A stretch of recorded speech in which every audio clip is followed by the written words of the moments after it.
আসসালামু আলাইকুম রহমতুল্লাহি ওবরকাতুহ। সম্মানিত দর্শক, বিএনপি সরকার ক্ষমতায়, রাজপথে এবং সংসদে বিরোধী দল হিসেবে জামাত এবং 11 দলীয় জোট। ইউনূস সরকার বিদায় নিয়েছে, আর আইনগতভাবে আওয়ামী লীগকে নিষিদ্ধ করা হয়েছে। আওয়ামী লীগের যারা শীর্ষ পর্যায়ের নেতা আছেন, একটা অংশ জেলখানাতে, আর বিরাট একটি অংশ দেশের বাইরে পালিয়ে আছে।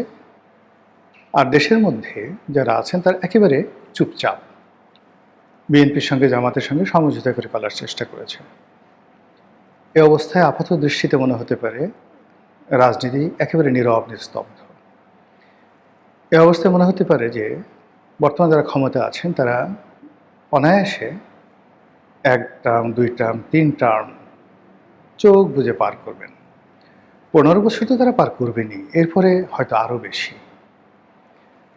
তো এই যে সহজ সরল চিন্তাভাবনা করে আমাদের মিডিয়াগুলো, এবং বিশেষ করে যে সকল মিডিয়ার মালিকরা ব্যক্তিত্বহীন, লোভী, দুর্বল এবং বিভিন্ন সময় যারা সরকারের পাশ চাটতে অভ্যস্ত, তারা বর্তমান সরকারের পেছনে রীতিমতো তেলের ড্রাম নিয়ে ঘোরাফেরা করছে।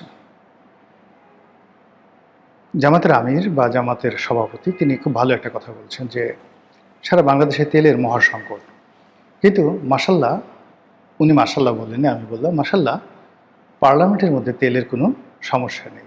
সেখানে সংসদ নেতা বা প্রধানমন্ত্রী তাকে উদ্দেশ্য করে দলের নেতাকর্মী, তার বাইরে যে সকল অন্য দল থেকে এসেছেন, তারা যেভাবে তেলের বন্যা ছুটিয়ে দিয়েছে, ওই তেলের কিছু অংশ যদি পেট্রোল পাম্পগুলোতে আসতো, আগামী 20-25 বছর আমাদের আসলে তেল আমদানি করতে হতো না। এরকম অবস্থা চলছে। সবসময় আমাদের দেশে ক্ষমতাকে কেন্দ্র করে মানুষ তেলবাজি করে। ক্ষমতাধরদের সাথে কখনোই মানুষ কন্ট্রাডিকশন, কনফ্লিক্টে যায় না। কিন্তু গত 2 মাসে আমরা আমাদের বাঙালি যে চরিত্র, সেই চরিত্রের মধ্যে যে নতজানু হওয়ার প্রবণতা, কাজ করার পরিবর্তে পাচাটার যে সক্ষমতা, এবং নিজে জানা, তার চেয়ে বড় কিছু সেই অভিনয় করে দেখানোর যে পারঙ্গমতা, সেটা আমরা যা দেখছি, তাতে করে ভবিষ্যৎ সম্পর্কে হতাশ না হয়ে কোনো উপায় নেই। আমরা অনেকগুলো কথা বলি, জন্ম হোক যথাতথা, কর্ম হোক ভালো। এটা আসলে কবিতার শব্দ, কিন্তু বাস্তবতা হলো যে জন্ম হোক যথাতথা, কর্ম ভালো। মানে আপনার জন্ম যদি খারাপ হয়, আপনি যত ভালো কর্ম করেন না কেন, সমাজ, রাষ্ট্র মেনে নেয় না। এমনকি যে ভালো কর্ম করে তার মধ্যেও আপনি কখনো আত্মতৃপ্তি দেখতে পাবেন না। এই পৃথিবীর একজন মহামানব দেখাতে পারবেন না যেখানে বেশ্যাপুত্র। এই পৃথিবীতে একজন ধার্মিক ব্যক্তি দেখাতে পারবেন না, মসজিদ ইমামের খতিব, হুজুর, আল্লামা দেখাতে পারবেন না যেখানে জারজ, কোনো জারজ হিসেবে জন্মগ্রহণ করেছেন কিন্তু সে অলি আল্লাহ হয়ে গেছেন, দেখাতে পারবেন না। এই পৃথিবীতে একজন লোক দেখাতে পারবেন না যে বিদ্যা নেই, বংশ নেই, কিন্তু দারিদ্রতা থেকে, বংশহীন অবস্থা থেকে এসেও তিনি অভিজাত সম্প্রদায়ের উপর খবরদারি করেছেন। অভিজাত সম্প্রদায় তাকে মাথার মুকুটে পরিণত করেছেন এবং তাকে তাদের প্রতিভূ বানিয়েছেন। কখনো না, 1000 বছর এই ঘটনা কখনো ঘটেনি। সেই যে রামায়ণ, সেখানে রামের বংশধর, সেই যে মহাভারত, সেখানে পাণ্ডব এবং কৌরব, সেই যে ইতিহাস, সেই ইতিহাসে আর্য এবং অনার্য, সেই যে ইতিহাস আরব, অনারব, সেই যে ইতিহাস মিশরে, কিপ্তি এবং বনী ইসরাইল, সেই যে ইতিহাস আরবে কুরাইশ এবং অকুরাইশ, সেই যে ইতিহাস যেখানে বনু হাশেম, বনু উমাইয়া, সেই যে ইতিহাস পাকিস্তানে, পাকিস্তানি বনাম বাংলাদেশি, বাংলাদেশি বনাম শেখ পরিবার, শেখ পরিবার বনাম জিয়া পরিবার। এর বাইরে যেতে পেরেছেন? এখন পর্যন্ত। কাজে শুধু বললে হবে না জন্ম হোক যথাযথা, কর্ম হোক ভালো। আমাদের বক্তব্য হলো জন্মও ভালো হতে হবে, কর্মও ভালো হতে হবে, দুটোই ভালো হতে হবে। এটা না হলে সম্ভব নয়। যা বলছিলাম, রাজনীতিতে এখন আপাত দৃষ্টিতে সবকিছু শুনশান মনে হচ্ছে, কিন্তু পর্দার আড়ালে ভয়ঙ্কর বিষ মাখা ছুরি নিয়ে কত যে আততায়ী আমাদের চারিদিকে ঘুরে বেড়াচ্ছে। বিশ্বজাহানের মালিক মহান আল্লাহ রাব্বুল আলামিন ছাড়া আর কেউ জানে না কেন। কারণ হলো ওই যে দেখুন, একটা নির্বাচন হয়েছে 2026 সনে, ত্রয়োদশ জাতীয় সংসদ নির্বাচন। সেই নির্বাচনের দুর্গন্ধ, নির্বাচনের আবর্জনা ক্রমশ বের হচ্ছে। যারা সরকারি দল তারা বিরোধী দলকে সম্মান করছে না, যারা বিরোধী দল তারা সরকারকে সম্মান করছে না।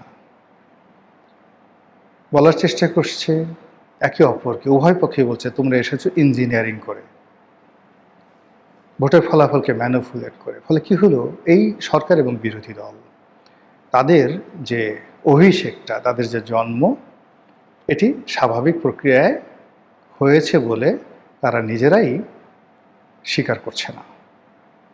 তারা বলছে না যে আমরা একটা গণতান্ত্রিক পরিবেশে সম্পূর্ণ সুষ্ঠু এবং নিরপেক্ষ ভোটে বিরোধী দল হয়েছি এবং সরকারি দল হয়েছি। এই আত্মবিশ্বাস তাদের মধ্যে নেই। তারা বলার চেষ্টা করছেন যে সমঝোতা হয়েছে। কেউ বলছেন ট্রফি ডক্টর মোহাম্মদ ইউনূস লন্ডনে গিয়ে তারেক রহমান সাহেবের কাছে দিয়ে আসছেন। অর্থ কি? আপনারা ট্রফি বুঝেন? ট্রফি অর্থ আপনি যে জয়লাভ করেছেন, জয়লাভ করার পরে যে আপনাকে একটা পুরস্কার দেওয়া হয়, শিল্ড দেওয়া হয়, কাপ দেওয়া হয়, এটাকে বলা হয় ট্রফি, যে ইউ হ্যাভ উইন্ড। সরকারি দল থেকে বলা হচ্ছে যে তারেক রহমান সাহেব যে উইন করেছেন বা উইন করবেন, এটা ট্রফি জনাব ডক্টর মোহাম্মদ ইউনূস তিনি লন্ডনে গিয়ে তারেক রহমান সাহেবের হাতে দিয়ে এসেছেন। বোঝার চেষ্টা করুন বিরোধী দল তাহলে কি বলবে। বিরোধী দল যদি বলে একটা সাজানো পাতানো নির্বাচনে এই সরকার ক্ষমতায় আসছে, আপনি কি বলবেন বলেন? আপনাদের লোকে তো এই সেম কথাগুলো বলছে। আবার সরকার দল বলছে যে এই যে বিরোধী দল ৭৮টা সিট পেল, এটা তো চারটিখানি কথা নয়, এটা ইঞ্জিনিয়ারিং হয়েছে, তাদেরকে এভাবে আনা হয়েছে, কারা এনেছে, কি এনেছে। কিংবা ওই যে নির্বাচন পূর্ব স্লোগান, কোনো দিল্লি নয়, পিন্ডি নয়, ঢাকা ঢাকা ঢাকা, দেশ দেশ দেশ। কিন্তু এখন তো দিল্লি পিন্ডি দৌড়দৌড়ি করতে করতে যান বের হয়ে যাচ্ছে। এখন তো আমেরিকার জিকির করতে করতে যান বের হয়ে যাচ্ছে, তেল কিনতে আমেরিকার অনুমতি লাগছে। আবার বঙ্গোপসাগরে আমেরিকা আধিপত্য বিস্তার করার জন্য বাংলাদেশের একটা পোর্ট খুঁজতেছে। এই সকল কথাবার্তা শোনা যাচ্ছে। আমাদের যে বিমানবন্দরের যে তৃতীয় থার্ড টার্মিনাল, কত 12,000 না 15,000 কোটি টাকা খরচ করে বানানো হয়েছে, এটা হ্যান্ডেলিংয়ের জন্য বিদেশকে দিয়ে দেওয়া হচ্ছে। চট্টগ্রাম বন্দর ডক্টর মোহাম্মদ ইউনূস দিয়ে গেছেন। তারপর আমেরিকা থেকে প্লেন আনার জন্য চুক্তি করে গেছেন এবং সরকারকে, বর্তমান সরকার সেটা করতে হবে। তো এইগুলো একটার সঙ্গে আর একটা কন্ট্রাডিক্ট করছে, কনফ্লিক্ট করছে।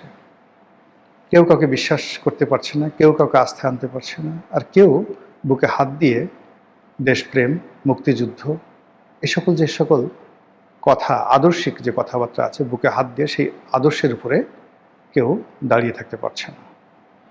ফলে আমরা রাজনীতির ময়দানে এমন কিছু শুনছি যেগুলো শোনা উচিত নয়, এমন কিছু আশঙ্কা করছি যেগুলো আমাদের আশঙ্কা করা উচিত নয়, বা এমন ভয় আমাদেরকে তাড়া করছে যেটি আমাদের জীবন জীবিকার পথকে রীতিমতো স্তব্ধ করে দিচ্ছে। তো সেই দিক থেকে যেটি বলা যায় সেটা হলো, যখন এরকম একটা ঘোলাটে পরিস্থিতি থাকে, তখনই তৃতীয় পক্ষ, চতুর্থ পক্ষ, পঞ্চম বাহিনী, আমরা যে সকল কথাবার্তা বলি, সে সকল শক্তি, অপশক্তি তারা ওত পেতে থাকে, ক্ষমতার খুব কাছাকাছি তারা থাকে, বোঝা যায় না।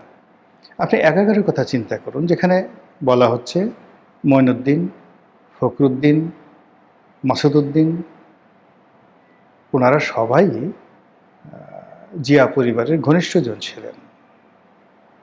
প্রধানমন্ত্রী বেগম জিয়ার খুবই বিশ্বস্ত ছিলেন, তারেক রহমান সাহেবের বিশ্বস্ত ছিলেন। তারাই কিন্তু সরকারকে উচ্ছেদ করেছে। আবার ধরুন শেখ হাসিনার যারা খুবই বিশ্বস্ত লোকজন ছিলেন, এই বিশ্বস্ত লোকজন যারা এখন জেলে আছেন, জেলের বাইরে আছেন, তাদের একটা বিরাট অংশ তারা আমেরিকার ডিপ স্টেটের কাছে বিক্রি হয়ে গেছেন।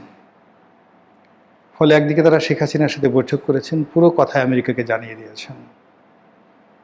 আবার রাষ্ট্রের অন্যান্য যে শক্তির যে এককগুলো আছে সেখানে তারা কথাবার্তা বলেছেন এবং শেষ মুহূর্তে শেখ হাসিনার সঙ্গে বেইমানি করেছেন। It is now open secret. Sheikh হাসিনার ভাগ্য ভালো যে বিষ মাখানো ছুরি দ্বারা তিনি আহত হননি, তিনি নিহত হননি, কিংবা জনরোষে তিনি জনগণের পদদলিত হয়ে প্রাণ হারাননি। কিন্তু যে প্ল্যান তাকে নিয়েছিল, সেই প্ল্যান যদি বাস্তবায়ন হতো, বাংলাদেশে আর একটা রক্তাক্ত অধ্যায় দেখা যেত।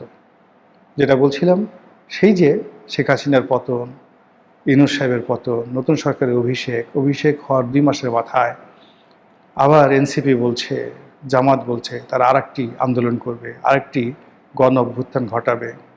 তারা নতুন ফ্যাসিবাদকে দেখতে পাচ্ছে। সরকার বলছে সাবেক ফ্যাসিবাদের ভূত, শেখ হাসিনার ভূত জামাতের উপর ভর করেছে। এরকম যখন কাদা ছোড়াছুড়ি হচ্ছে, তখন এই কাদার দাপটে আমাদের অনেকের চোখ বন্ধ হয়ে যাচ্ছে, অনেকের নিঃশ্বাস বন্ধ হয়ে যাচ্ছে। শরীরে কাদা লাগার কারণে আমাদের চেহারা বিকৃত হয়ে যাচ্ছে, আমরা কেউ কাউকে চিনতে পারছি না। ঠিক সেই অবস্থায় কে যে কখন আমাদের পিছন দিক থেকে হঠাৎ করে এসে ছুরি মেরে দিবে আমরা বলতেও পারবো না। হঠাৎ করে দেখব কিল্লা ফতে। মহান আল্লাহ আমাদের সবাইকে হেদায়েত দান করুন, হেফাজত করুন। আসসালামু আলাইকুম ওয়া রাহমাতুল্লাহি ওয়া বারাকাতুহু।